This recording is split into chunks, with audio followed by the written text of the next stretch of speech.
She can go first. On Tuesday. And then she recommended Tuesday and something.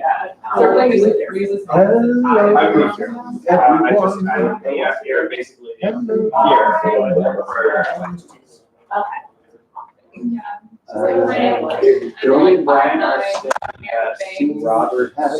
How's the sound, you guys? Is it okay? Can you guys type and let me know how the sound is? Because this little microphone thing is not working.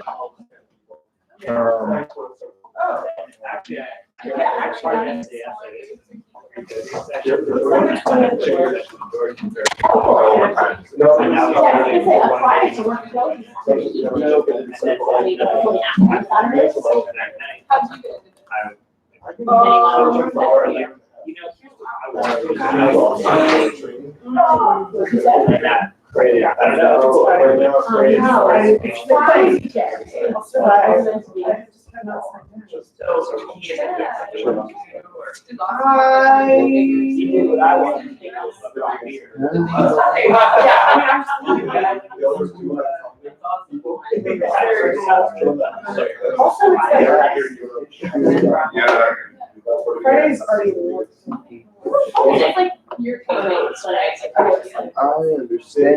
It's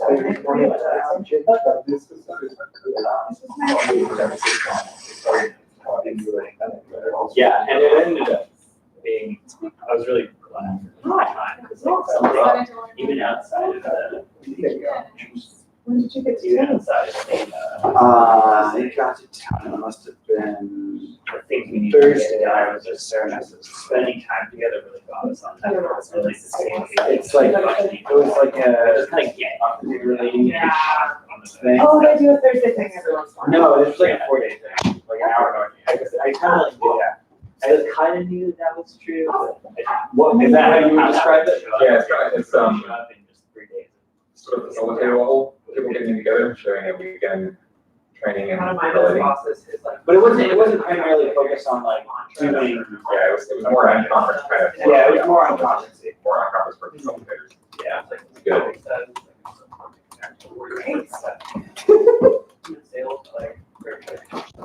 Yeah.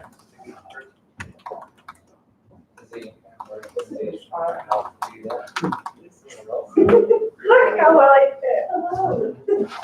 Perfect. He's got his own methods, but. all right. It's time to begin. Hello. See y'all. No, I did figure out the issue, but I don't think I have time or effort to figure out how to make it work right now. But I will for next time. A couple of you are new, right? I haven't seen you, but you've apparently come a couple times. 3 times? Great. And then you're new. Welcome. So I'm going to talk about stuff for the next hour. It'll be like quasi-collaborative. Hopefully I'll do my best to like invite you into the inquiry with me. It's not like I've necessarily found particular answers, but I have a lot of thoughts and I enjoy sharing, and apparently people get a lot out of it. So hopefully it'll spark something meaningful for you, and we'll figure out some cool stuff together. And I'm going to do my best to weave in why I'm talking about this in regards to circling, and specifically how this could help you, whether or not you care about circling, or basically, like, I always find that circling points to something more meaningful, a different way of engaging that is more rich. So this particular talk, I've been thinking about these concepts, and I got inspired talking with a couple friends Saturday night.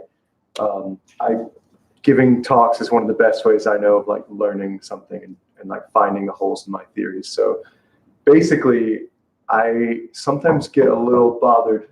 Come on in. And those of you who are online, also welcome. Those who are here, we have an online community called Circle Anywhere, and they're invited to these talks live as well. So occasionally I'll look down there and make sure everything's okay and they can hear me and I'm not muted or something like that. And they'll occasionally throw in questions. They mostly just kind of have their own conversation. It's kind of crazy to read afterwards.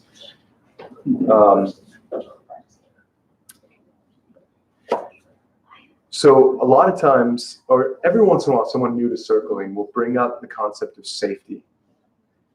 And particularly, I think there's this concept of psychological safety. And I actually don't really know what people mean when they talk about safety. It seems like such a wide range of things. So I started trying to like plot what it actually refers to, and we're going to do that together in a second. But basically, I think the concept of psychological safety is a meaningful one. It seems like it helps a lot of people. It helps like teams at workplaces kind of open up to each other and like develop more real trust. I think it's kind of a double-edged sword. And I want to propose a different term that we are more about here in circling and surrender leadership, which I'm dubbing developmental safety. And actually, I looked up this term psychological safety. This woman at Harvard School of Business, Amy Edmondson, developed it in like 1999. And since she's like, yeah, it's actually not that great of a term, because the whole point is that the idea was that they feel safe enough to be able to challenge each other and speak candidly about things that like where they don't think this works. Or she gave the example of like Wells Fargo saying like, yeah, you try to sell 8 products to people and it was like impossible. And the administration that was saying this is the goal, like wouldn't listen to the candid feedback. So there wasn't like that kind of safety. So this original concept fits more of my idea of what I think developmental safety is. And that's the safety for us to be uncomfortable with each other and to go into tension and conflict and to show parts of ourselves that actually don't necessarily feel good on either side, because it's in that discomfort that we grow. I think this is what circling is inviting us in to over and over again. And the problem I see is that although there's all these amazing things I want to include about psychological safety, and I'm sure you guys can think of them right away. Actually, let's make a list. Like, what are some good things about being like that you would think of as a typical space of being safe together? Comfortable. Okay. Like outcomes? Outcomes. What's that? No, I mean, it's a question, like, are we looking for outcomes of psychological safety, or what Is it? Okay. Non-judgment. Each person has, say, time and space to share. Okay, this is great. People not Gives me a lot to talk about. People what? not mocking you. Not mocking. Is that different from non-judgment? Well, it's like even worse, like judging, but then it's like making fun of you. Right. Yeah, I think it's just like, being in a state where the map seems to match the territory.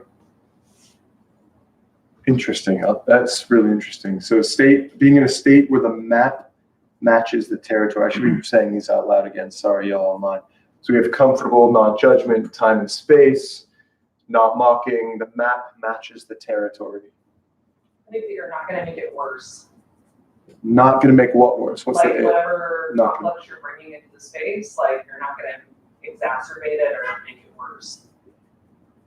Does that make sense? a little, yeah. Room to fail. Yeah. Room to fail, yeah. People are open to feedback. Open to feedback. Doesn't mean they always have to say yes, but so consent is probably involved too. Consent.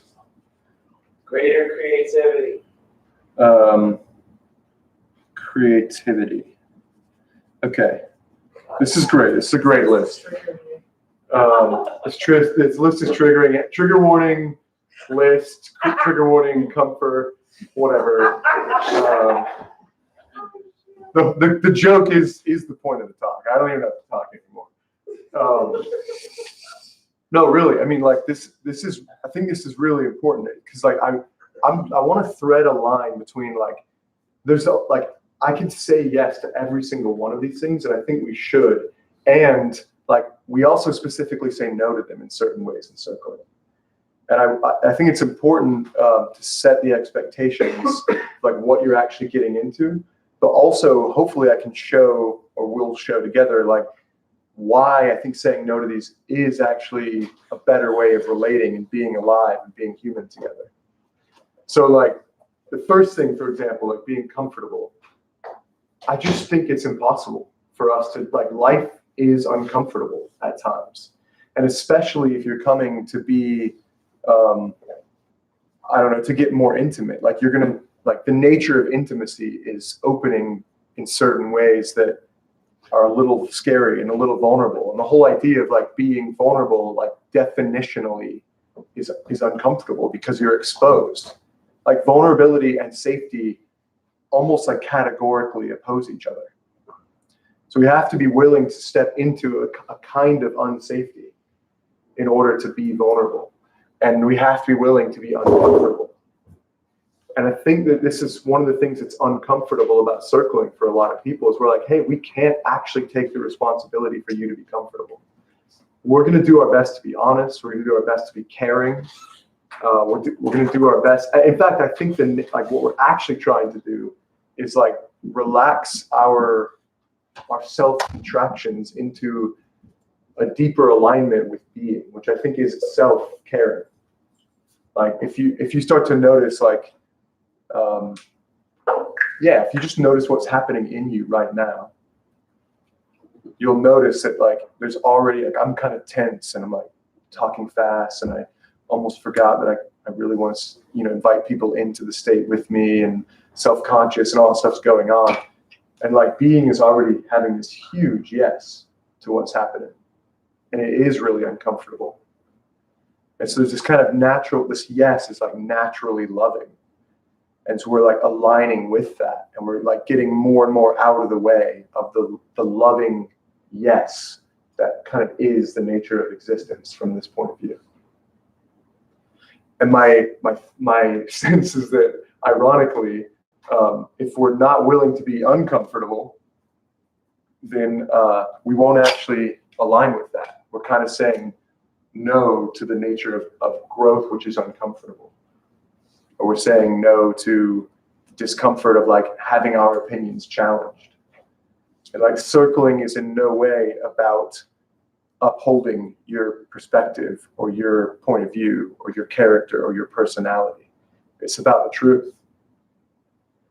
And we find over and over again that when we surrender to the truth and like open to like what's here, all these amazing things occur, and we change and we grow and we find a deeper love, but it usually comes through the process of letting go. Like a ton of ideas that I thought were really important and mattered to me get kind of shown up as untrue. And sometimes, often they're relational things. Like I realized like, oh yeah, I'm more impacted by you guys than I would have liked to admit. And that's actually a truth. There's these like truths of interconnectivity that we open to. They're deeply challenging. Just wanted to pause for a second there. I felt like I was on a roll. It felt good. Annabeth was smiling. I was like, all right, I'm doing something. You guys laughing, that always helps me feel good as well. Thanks. So I think we could go through the whole list, and again, like there is a certain sense of comfort that, like, yeah, I mean, like we have to have some. It just, I don't know if this is actually true, but it seems like the fact is that people that come to circling have basically the basic needs met. Like kind of like Maslow's hierarchy of needs, like the bottom rung is met. So in that sense, I could be like, yeah, you have to have like certain stability in your life to be able to come and do this stuff. I don't think that's necessarily has to be the case. It certainly hasn't been for like the history of truth seekers the world over. Like there's plenty of ways you could find support for like, yeah, just giving up everything in service of like more honesty and more love. But yeah, I can honor that like there's a certain level of comfort that's necessary. And I think going beyond that, it's like we have to be willing to be uncomfortable. I don't think non-judgment exists.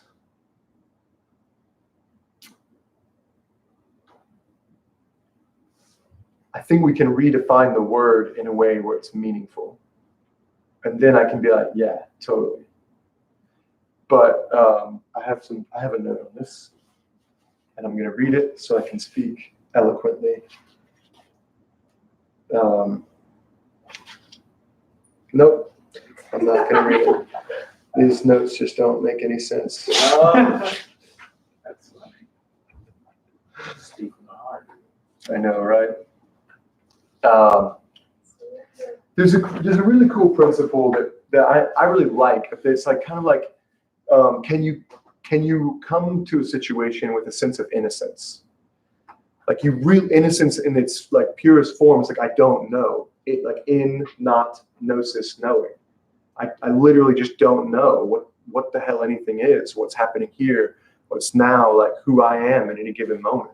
I'm like I'm like a train in motion, and it's like hard to, I can't find my position and my velocity at the same time, because it's like I'm just this thing that's constantly being impacted and changing and all that stuff. So the idea of like coming to a situation with a kind of innocence, I think is really important. But I also think we're whole beings, and like if I try to assume that like, oh yeah, you're like my innocence is like I don't know what's happening, which could include that you're trying to manipulate me into like, some really sinister thing. Right? I don't know. I'm very open to that possibility. If I try to cut out that possibility, I'm ironically like judging in the name of non-judgment. I'm like not coming with innocence. I'm not actually being with what's here. So I would replace this with like, I don't know, on innocent judgment or something. I don't even know what to do with the marker. Yeah, we're all like, we all have reptilian brainstems that like just want to like run away when shit gets hard. And we all have like the like mammalian cortex, which is like, I need to belong. And if I get kicked out in some way, I'm probably going to die on my own. And like, those are active and running all the time. And that's fine and healthy. I don't want to pretend like you're not an animal. And I don't want to pretend like you're not a mammal. And I don't want to treat you like you suddenly came into being and only in this day as you are in the 21st century, and forget that you like were like a baby that like pooped your pants and like all of that stuff, and that's still in you somewhere. And so I think it's like healthier, more honest, more loving, more innocent to treat humans as whole beings that are messy and like sometimes act out of like older systems, older survival systems. And a lot of times those older systems, in the way that older people are like stuck in their ways but often wise, are stuck in their ways and often wise. And I want to like honor them, and that's what we do in Circle. We're like, so this like, you withdraw when you're afraid you're going to lose the connection. That's interesting. And it's like obvious when you look at it that it's like a silly strategy to like in the moment, like you want to be connected and yet you're withdrawing defensively to preserve the connection. Like that doesn't make any sense. But like there's a wisdom to it. There's a reason that developed. And so we're like, cool, let's explore that. Let's kind of hold that with innocence. So in that sense, non-judgment is great.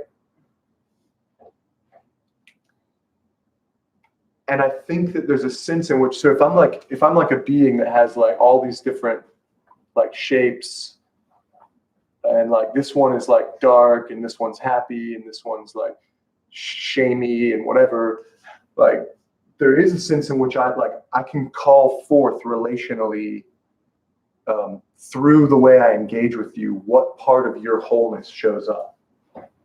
Should I say that again? That was, yeah. There's a sense in which I can call forth a certain part of your being or your wholeness through my showing up. So if I show up with you with a sense of like openness to honoring whatever's there, you're probably going to show up in an honored way. Or more simply, like if I attack you, you're probably going to get defensive, right? So in that sense, like I think that's where you can kind of include this, but from a safety standpoint, it's not about the irony is that if I walk around like demanding you to be a certain way for me to be safe, I'm just never safe. I've like totally disempowered my capacity to like take care of myself because I'm requiring all of you, which are completely out of my control, to be something that I can't determine. And then on the other side, ironically, if I'm like, okay, yeah, like I'm going to adopt the stance of non-judgment even towards everyone judging me, I call forth the wiser, more mature version of all of you in your judgments. There's like no demand on anyone else. And that's the sense that we're building and circling. And I think you can probably see very quickly how that translates to like a more loving, connected life.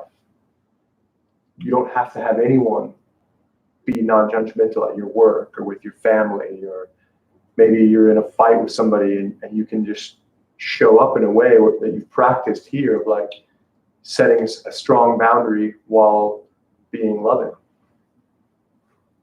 And that, I mean, that setting a strong boundary is also really important and hard, I know, but it's just talking with a friend who is someone who's going through some really hard times with that one of their parents having Alzheimer's. And so there's a friend of hers that just like they haven't been able to connect, and then he's like judging her because she's not available, and she's like, oh, I don't know what to do. And then she realized like, oh, all I have to do is like tell him, hey, I'm available. I need you to understand where I'm coming from first. And if you're not willing to hear that, that's the end of the conversation. Like I'm done. And there's a way in which she can do that in total non-judgment and total lovingness. But there's a sense in which the safety is not that she's going to show up nice, right? It's going to be that she shows up honestly. I think that's the main point I'm trying to make that I'm coming to here with y'all. It's like, this is what we want to do here, what I want to bring in my life, and what I hopefully can inspire others, like hold a kind of candle in the darkness for others, is that honesty is in the long run more safe. It's just, it may be painful in the moment, but it's just always better. So if someone said honesty, what would you have done on this list? We can do the same thing with honesty, because there's a trouble. There's a trouble with a lot of times. This means people misinterpret honesty as, the question was like, if honesty showed up on the list, what would we do? It often shows up as like radical honesty, and I think that's less honest than acknowledging that we're in a kind of human collective. So me being like radically honest about what does that even mean? Like, what out of my like infinity, what am I calling forth to speak? If I'm radically honest right now, the truth is like I think that myself is like a fake idea. And so really, like, if I'm being radically honest, I should be talking like as infinite being all the time with you guys. And like, I hope that I can step to that. But usually that's not what like people mean when they say like be radically honest. They usually mean like share all your bullshit. And I think that's super dishonest. It just ignores relationship. Why would I say anything to you if you're not able to hear it? The whole point of communication is like a joining, right? So that's what I would say with that one. I don't need to go down the list. You guys got the gist. Yeah. Developmental safety. Should I put that on the list? No, that's Yeah, so I mean, there are some there's different ways to reinterpret these. Like I really don't support mocking. I don't want that to happen in circling spaces. I think it's dishonest. I think it's disowned. I think there are times that like in spirit of like, I've got this mocking voice in me that I want to bring forward to find out like what the deal is. Like, is this an energy that that I'm like not welcoming in me that I need to be more honest about? Is it something in you that's like a kind of counter transference that I'm in, or all of like you can, and sometimes if there's enough like, kind of shared implicit context because we've practiced together for a very long time, that kind of mocking can come out without setting all that kind of pre-framing.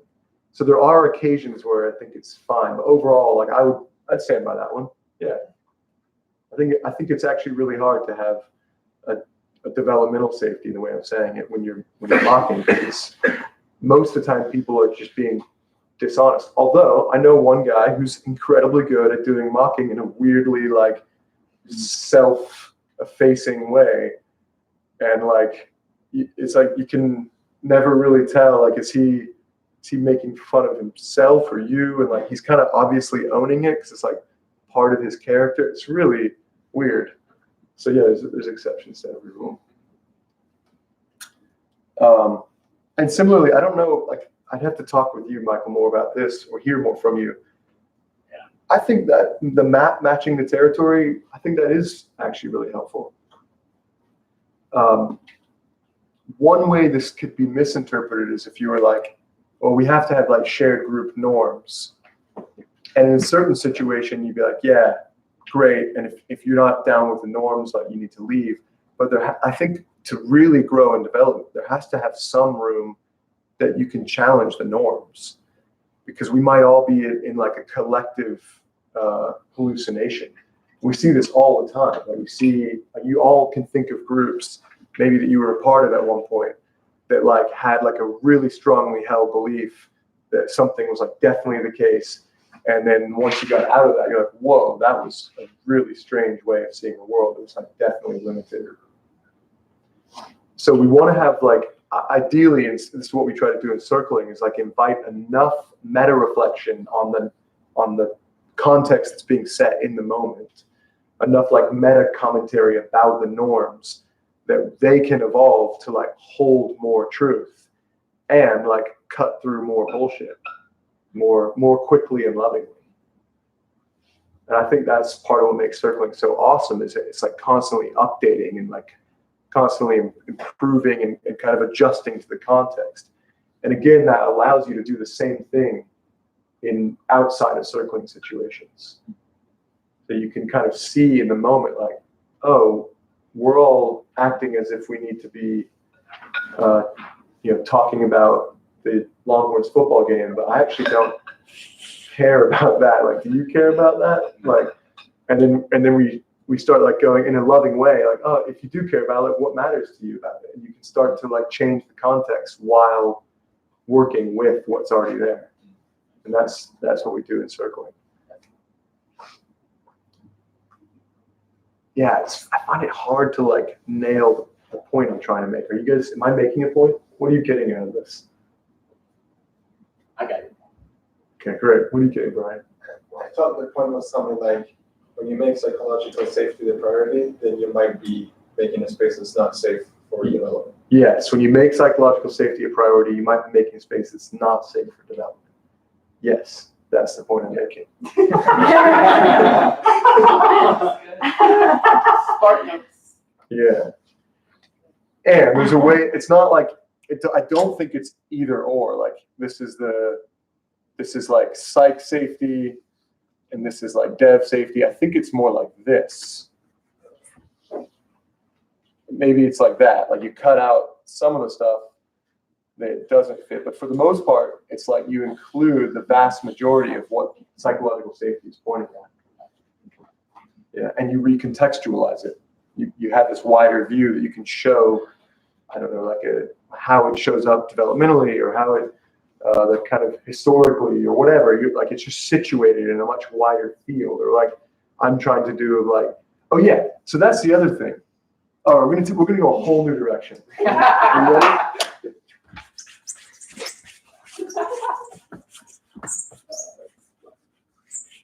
It's exciting when you kind of go extemporaneously. It's like, man, we really don't know what's gonna happen. Okay. How are we gonna go this direction? My heart's pounding now. I'm gonna check. We'll check the internet. It'll make me feel safe. Okay. Psychological or developmental? I know, right?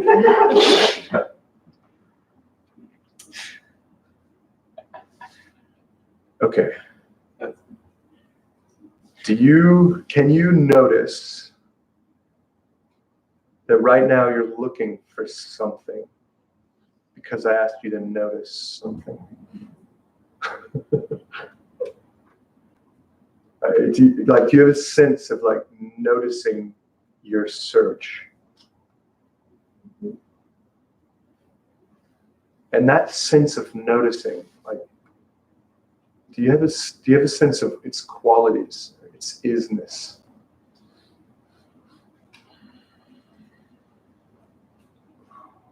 Pretty intense. Pretty intense. Intense. What else? If I can speak to that noticing of the noticing, what is that in you?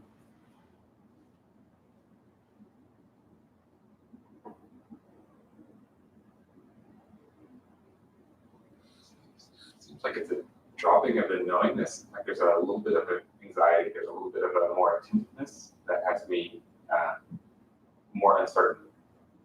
You're uncertain, and the thing that notices the uncertainty, you have a sense of that. Speaks that you can even notice as you're speaking it, right? So there's a sense of consciousness.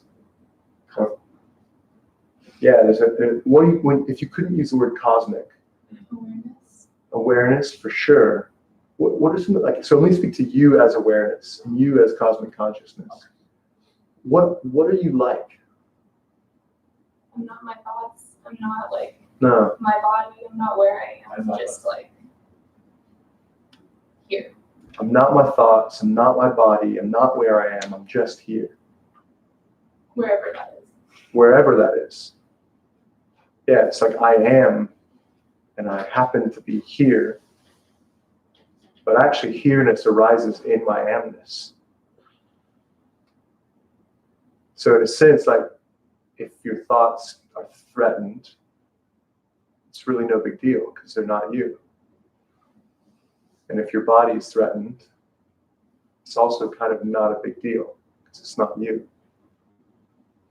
And even if all of here is threatened, there's a sense in which it's not you because here-ness arises in awareness.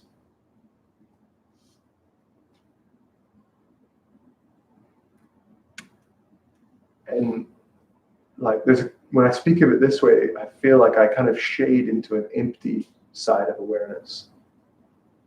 And if that doesn't resonate with you, it might be because you notice that you're kind of witnessing, or your awareness or your cosmic consciousness.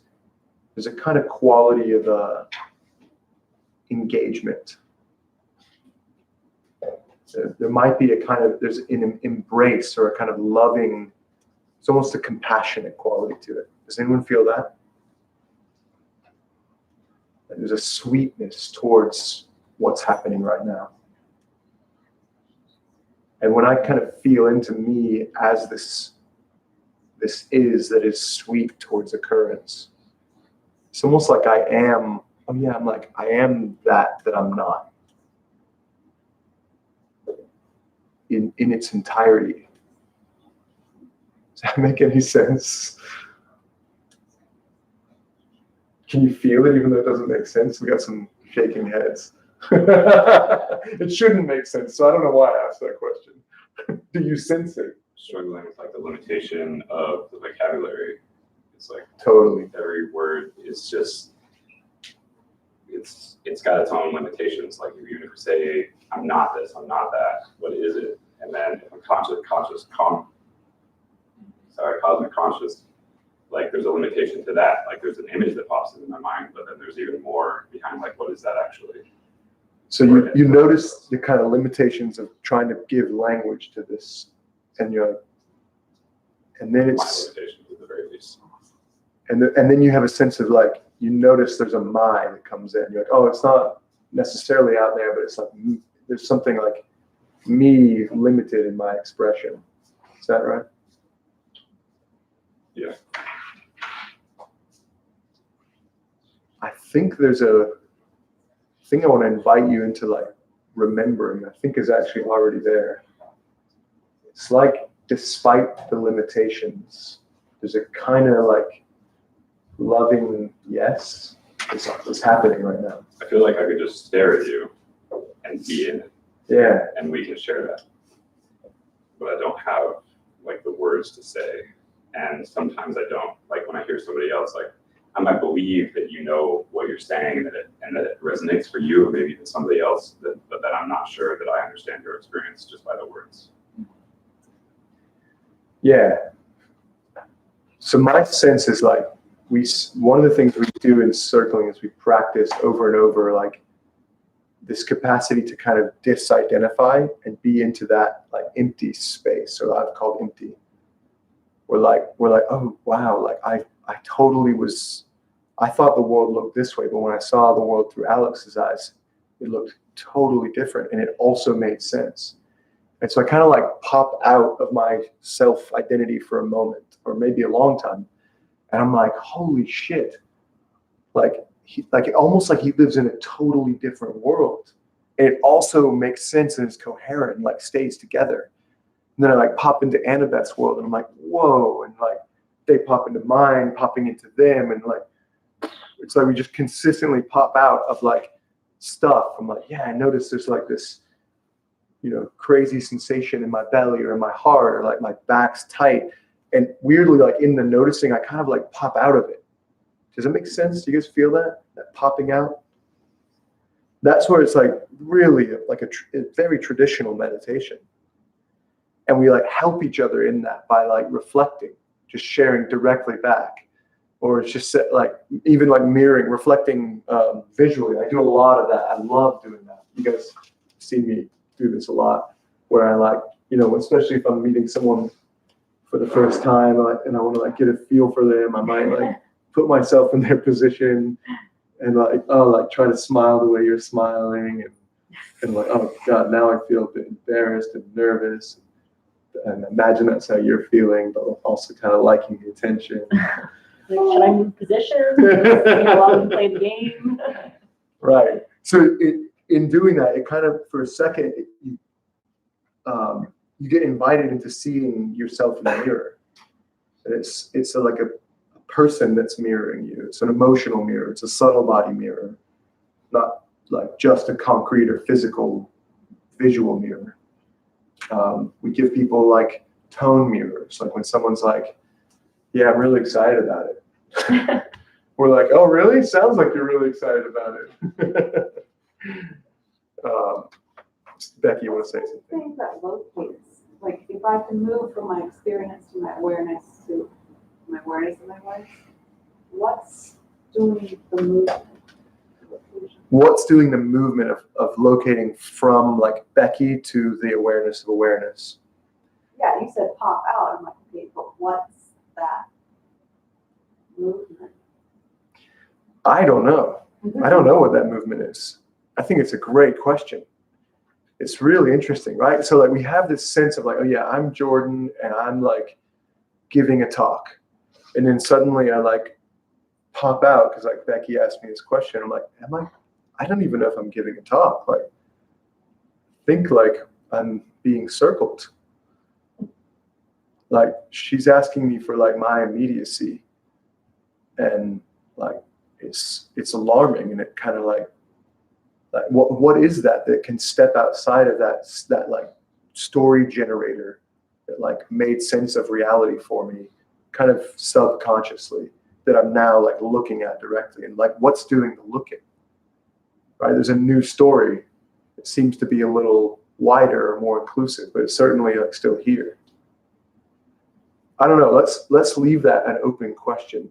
I love the question, and partly I love it because if we try to answer it, we collapse around it again. But if we leave it as an open question, it becomes like a tool or a lever that continues to like pop us out. Like, yeah, what is that? What am I? And I start to contract around my selfhood again, and I'm like, boop, like what is that thing that does, like who and what is like picking a view? So weird. And it's kind of like comical, but it's also kind of majestic. And anyway, so we do that a lot in circling. We're like popping out. But I think the thing that makes it circling so unique, and a lot of other practices do this, but so it's one thing that makes circling unique. Obviously, it's this, confluence of factors. Is that we also are like, okay, as a popped out, can you also like jump in? It's almost like growing up and being an adult, and then like you see a bunch of kids in the pool, and you're like ready to like jump in and splash around and like be a kid again, and that like there's adult shit that you can deal with after that, but you can set it aside because you can like jump in and like play and have fun. And we basically do that with our selfhood. We're like these adult awarenesses that like jump into the pool of like being a human with each other and like splash around. So when you're an adult and you jump in the pool, if like the lifeguard whistles and is like, hey, like we're done splashing around for half an hour because there's lightning or something, you're super not threatened, right? It's not like it takes something away from you. You're like, we can obviously play elsewhere. We don't have to play. There's many other options. And this is like the thing that I think I want to train. I'm afraid sometimes the misuse of the concept of psychological safety like contracts us into the view of a child, and we lose sight of like we're actually this like vast ocean of being, like showing up in a person with a particular point of view, but we're not actually this person. And we can just take a moment to like look at the self that we think we are. We can take that moment right now, and we'll notice that we're not what we thought we were, think we are. Like,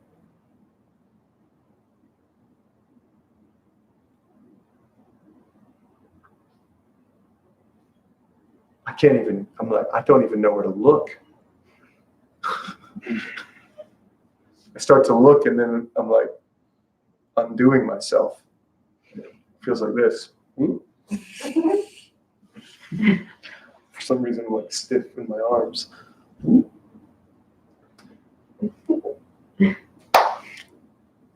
How are we doing? Any comments or questions? Bullet? She said you just popped, so you just died. I just died. Yeah, dying is a fine language for it. But phoenixing might be better because it's like there is always something there, right? Like it's almost like you can't destroy energy. It just like it's shifted around. Like there's always a new arising. And that's another thing that we practice in circling. And then what that actually ends up doing conversationally or like relationally is it means you're like incredibly flexible because you're just not like gripping tightly to something. And if you've ever tried to like it's kind of like the, I don't know, like if you ever practice like martial arts, like there is a place for hard blocks or something like that. But even those, like they're in motion. And if you just try to like sit there and like take hits, like you end up breaking. It's like much better to be like flexible and like able to move and work with things. And it's the same conversationally. So yeah, you guys get it. Point made. Should I give examples? It's always better when I give examples, but I can't think of any right now. Something that I observe for me sometimes when I've led an exercise at the beginning, like just notice your breath. I notice there's something funny that if I just say notice my breath, and you notice your breath, it's like suddenly if somebody says that to me, I notice it in a kind of weird way. I notice it by changing it, right? I almost can't just observe it. I necessarily changed my breathing. It's like, and I thought, why is that? What's up with that? And it's something like I almost can't see it. It's like it's just happening. And I almost have to change it to feel some difference. It's almost like if I'm in a lukewarm bathtub, I almost have to move my arms to feel the resistance. Oh yeah, I get it. There's something there. It's super interesting. I don't think I have that. I think as soon as I do a notice, like as soon as I noticing or notice anything, it changes the experience. Like the noticing is the movement in the bathtub. Like I could almost get paranoid, like I can't breathe naturally as soon as I recognize I'm breathing. Right? And there's like, I'm like, oh yeah, I start to realize there's always an interactive effect between awareness and happening. Is that word, like I don't know how to talk about this stuff, so I just make up words. Happening makes sense, right? It's like literally the everything that's occurring, period. I like that way of talking about it a lot. Good. I have a question, if you don't know where to look. Still? No, I have a whole thing. It's gonna take way more than the 15 minutes we have left. If you guys want to get into it. Yes. Okay. All right. Check it out. So we had this concept of safety. And I'm like, what the fuck actually is this?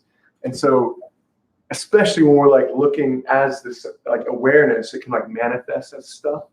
And so I'm like, yeah, I want to see it because it'll help me like disengage and then be more playfully engaged or more lovingly engaged. Playful and loving, like I think they're basically like, sides of the same 30-sided die or something. Okay, so we have this quadrant map, which is super useful in the integral thing, and you don't need to know anything about it except that we're gonna like roughly look at like interiors, which is like I, we're gonna like roughly look at like interior collective, which is like a we culture. It'll all make sense in a second, even if it doesn't. We're going to look at like it, just kind of like just stuff out there, and then we can look at like systems of stuff or like collections between stuff. And I'm sorry the online crew doesn't get to see this because my video just stopped working. You could put it to center. Oh, geez. Can somebody else turn it off for you? There we go. We got it. It just stopped using that camera, so it's just really awkward. Everyone's staring at my crotch. Sorry. Put it on one of those stools. You can put it right here. Yeah, I'll see. Let me see if I can switch it, and it'll take 2 minutes. And if it doesn't, or less, if it doesn't work, then it's the end. Or even right, yeah, back here. I know exactly what you're saying about breathing. It's almost if you don't even know if you're up. Yeah. Yeah. Usually get a little nervous, like take a deep breath. So I think.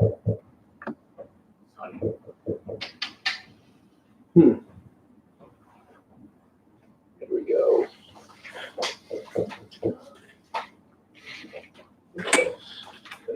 Okay.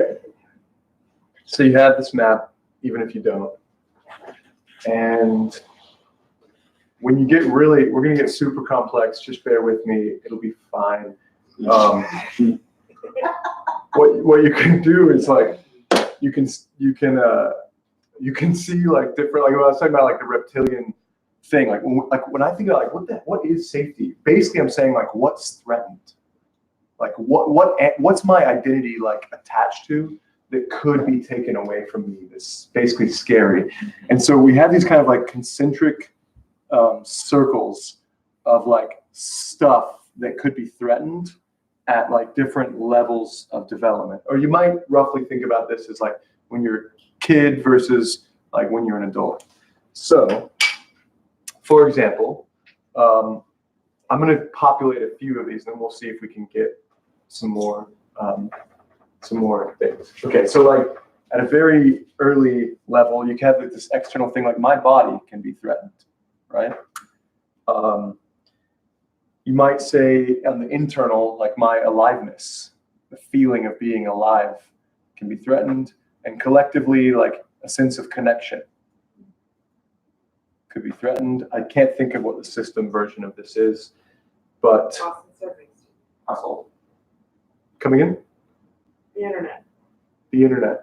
Yeah, I think the internet is actually, I think the internet is a system, but I think it belongs here somewhere. We're just gonna make it up. What do you mean by system? A system is like I'll give more examples. Okay, so let's say later on, I'm like, well, like at the next level of development, I'm like, okay, check it out. Like on my internal, like what can be threatened is like my honor or my respect. And you probably know people like this who are like, the most important thing to them is like if you respect them, or and you can think of a society where it's like the worst possible, like this is like, I have to like kill myself if I don't show up in a battle. Like that's like the samurai kind of code or whatever. So then like there might be a system of like a power structure that maintains, it's not like it does exist in the world, but it's not like physically out there, right? Or another system would be like the economy. So certain people are going to be like, yeah, what really threatens me is like if the economy gets fucked up, I'm screwed.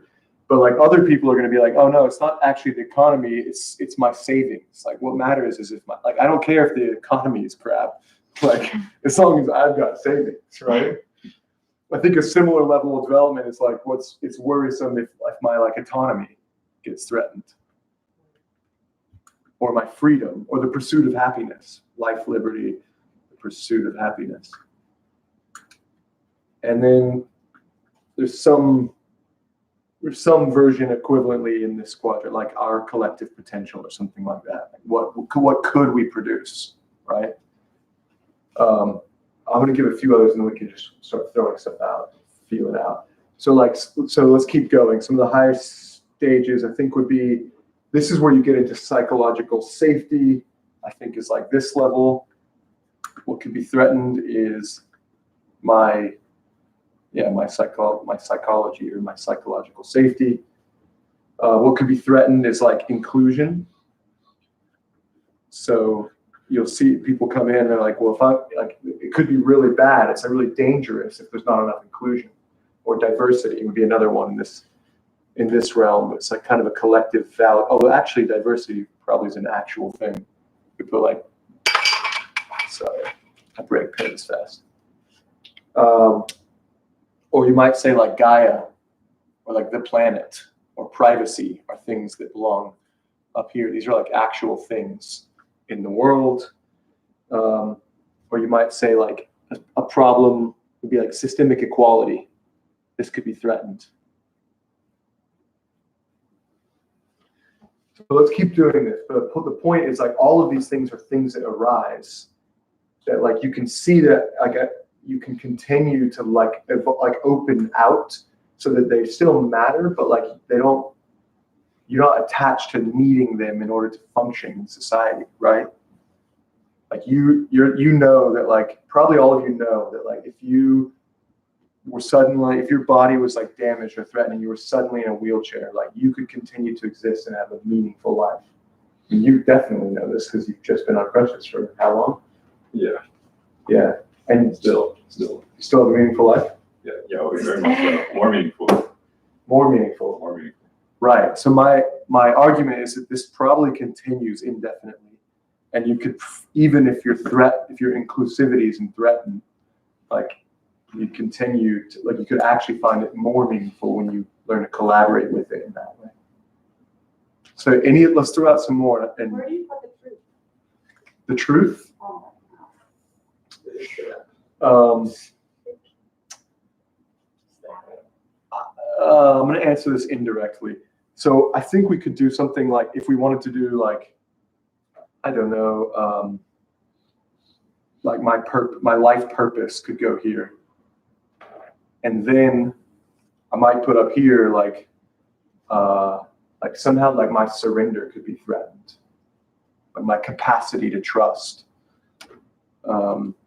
Or you could say like the shit that I get like super upset about, I'm gonna blow some smoke up my ass. Is that what it's called when you like make yourself seem really awesome and like highly developed? Like worried about the way our culture uses language to like enact reality. That's basically what I'm doing in these talks, right? So like for some reason, I think my like my personhood, my humanity is like, oh man, like if we use like trauma in these ways, like it's going to be really harmful. And so like I have to give a talk to like try to like, like gesture the community in the direction of like more honest language and like, yeah, psychological safety, that's trouble. So I want to like, give a talk and like, facilitate the movement of the flow of our conversation in this way.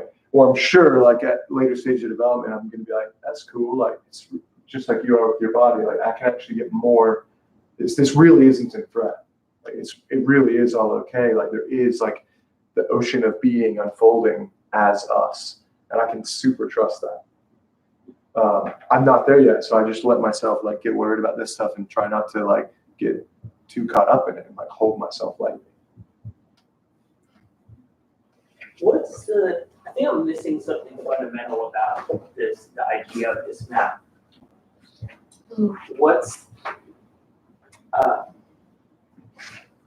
Seems to me that, I don't really quite know what the question is, but like with your example of my body, like I'm still concerned about my body being threatened, but you're right, like if I got injured or even potentially if I died, like there's some me that seems to be not my body. And then kind of the same thing with any of these, like I can see myself like, oh, that might be bad or harmful, but also I'd be okay with any of these being sort of threatened. Go on. It seems like you're saying, like you're pointing to the fact that anything that can be threatened really isn't you. Anything that can be threatened isn't really you. Absolutely. That's absolutely what I'm saying. Okay. That clarifies something, yeah. Yeah, Like it's an that's experience of secretly that's what I'm saying the whole time. You guys are so great. Yeah, A Course in Miracles has this beautiful way of summing that up. Like nothing real can be threatened. Nothing unreal exists. Herein lies the peace of God. You say your words. I guess farther on. You don't have to. I like the question. I like the challenge.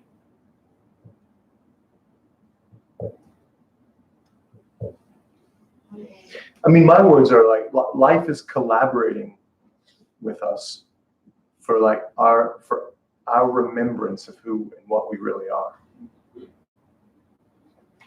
It seems like that's why. Yeah. Yeah, and that's the real offering of circling, and it's tricky because no, it's not tricky. That's just the real offering of circling. We're like, man, you can basically like come into a way of being where like you really see the whole universe as a friendly place, and like your biggest challenges are either like your curriculum inviting you to like be a better version of yourself, or tests that show you your character and show you who you are, and you can look forward to that. It's a really different way of operating in the world. And it's this amazing thing where it's like fully inclusive of other people and yet like demanding nothing from them. And like, I love giving these talks and giving these kind of maps and stuff. And actually the 5 principles like of circling they already have this down. So like developmental safety is like own your experience. And as soon as you start making somebody else wrong for not owning your experience, you're not owning your experience anymore. So it's like, it's right there. Like that making somebody wrong that's like the not safe thing. But you don't have to be threatened by it if you're willing to adopt the principle of owning your experience. Or it's like, instead of coaching somebody, which could be like secretly blaming them for being wrong or whatever, you can just ask how it is for them. Or you can actually get permission, like, can I guide you directly? And then they get to say yes or no. And like, it's just naturally a better way of being. And you just get it in your bones so that you're just like that all the time. And you're not the annoying person that's constantly trying to give people suggestions for stuff they've already tried. And so then it's then people like just naturally because of that, if you ever meet somebody that's had like a lot of health challenges, for example, like chances are they have been told by like hundreds of very well-meaning people, like all sorts of crazy remedies, everything from like you should go see this oncologist to like, you know, you should try this like crystal healing water meditation thing. And it's like almost every single one of those people is like, sure, I'll like, why not? Like, fuck it. Like I've tried everything else, so it hasn't worked. But they secretly in their hearts, like when that happens, they like there's this pain of being like really alone in their suffering, because like you come with your well-meaning advice, like assuming that they haven't already looked at it all. They had like just like kind of forgetting that that they're a human that exists and has their own stuff. And if you've heard of it, like maybe they've heard of it too. And what's crazy is like, so if you just if even just spending for a second that healthy, beautiful human desire to like help somebody out, and instead of like channeling it in like, oh, how is that for you? You just kind of naturally start being with them, and that's what I mean, and being honest about how it is to be with them. You'll find that like ironically, you end up being way more helpful, and they start opening up, and the connection is rich and beautiful, and like. It's been crazy to me. Sometimes like it's like the most obvious thing. I'll meet somebody like this, and like after a minute they'll start like crying and be like, oh, it's just so nice to be with somebody who understands. I'm like, I don't even know if I understand. Like, and I'll often tell them that. And then it's like, oh, it's so nice to be with somebody who's just like willing to be direct and honest. And I'm like, great. And it like sets the tone for the whole rest of the relationship. And it's cool because then if I step out of that, they'll be like, hey, you're not being yourself today. Like, huh? Why are you suddenly giving me advice? And I'm like, I had that choice. Like, is life collaborative? Like, am I, whatever? And I'm like, yeah, of course. Thank you. That's helpful. And so their challenge like actually makes me safer in the truest sense of the word, where nothing real can be threatened. That's the end of the topic. Thank you. Thank you guys too online. You can say hi to everyone. Oh, geez.